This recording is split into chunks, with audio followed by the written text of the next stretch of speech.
Ningizimu Afrika, Mzansi, sanibonani. Nginibingelele kuphi nakuphi la enibukele khona-ke. Makuthi-ke usuku lakho lokuqala uyithola-ke uhlangana nalo mbukiso, ngicela ungalenzi iphutha. Kusekhaya la, subscribe kwi-channel, ulike ividiyo, ebese-ke uciphiza i-notification bell. Wenzela ukuthi-ke mangifaka ividiyo wena-ke bese-ke uthola i-notification, then ngokushesha bese uyangena kwividiyo uyayibuka. Siku-Trend TV siyaqinisekisa-ke ukuthi-ke sikulethela-ke lolu daba olusuke lusematheni ngalolu suku.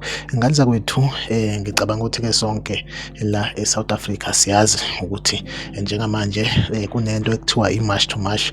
I-march to march luyisana-ke ikakhulukazi ngokuthi abantu abala eNingizimu Afrika ngokungemthetho kube ukuthi-ke bayahamba bashiya ngokuthula babuyela-ke emazweni abo. So kunevidiyo-ke ingane zakwethu, ividiyo esisabelele enkundleni zokuxhumana, ividiyo yowomdabu noma ngithi nje odabuka ezweni laseMozambique. Abantu-ke baseMozambique baningi abala eSouth Africa and iningi labo bala eNingizimu Afrika ngokomthetho. So kunevidiyo-ke trendayo nje enkundleni zokuxhumana, ividiyo yowesifazane ethi abantu base-South Africa abaseMozambique right now mabe babona bazobashisa. Leyo video nje iyatrenda enkundleni zokuxhumana. Ngizophinde futhi ngiyifake la kule video ebese uyakhomenta ungitshela ukuthi kuthini ukuphawula kwakho. Ividiyo yalo sifazane ukhombisa ukuthi ngempela uyashwabula ukuthi mabebona umuntu wase South Africa eMozambique bazomshisa. Ngathi kwethu nayi le video le engizokudlalela yona njengamanje, nayi iyalandela.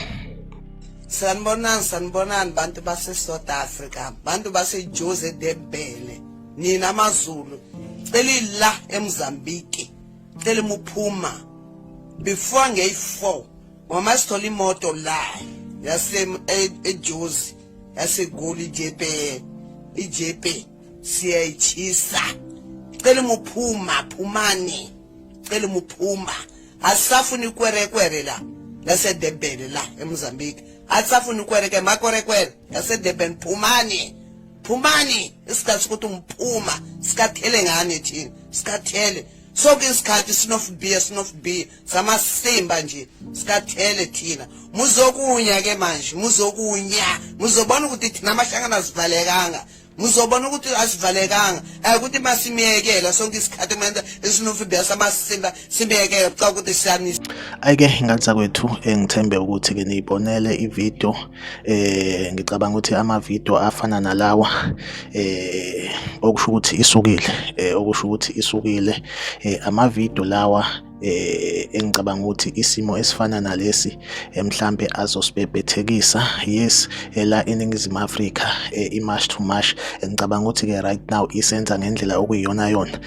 Abekho abantu abashawayo bangaphandle, okusho ukuthi akuyona i-xenophobia, but phambilini makuthiwa kune-xenophobia besibona abantu baseNingizimu Afrika be-attack abantu bokufika, but i-march to march yenza ngendlela ngicabanga ukuthi basasenda nje message kuhulumeni ukuthi akayibheke le ndaba. But ividiyo efana nale enziwe lo sisi waseMozambique ngicabanga ukuthi izothatha lesimo noma iguqule i-march to march kolunye uhlangothi. Mhlambe sobona abantu bokufika la eNingizimu Afrika kube ukuthi mhlambe sesibathela isibhaqo ukuze bahambe. So ividiyo efana nale abantu bangaphandle abazama ukuthi bathi ukunciphisa kulama video afana nalawa, cause kwayiyona le ngade ngiyishare la, akusiyona ividiyo yokuqala. Ningizimu Afrika, comment kwi-comment section ungitshela ukuthi kuthini ukuphawula kwakho ngalolu daba. Ize ku-Trend TV izohlezi ikhona inilethela-ke indaba eyisematheni usuku nosuku. Asihlangabezane kwividiyo elandelayo.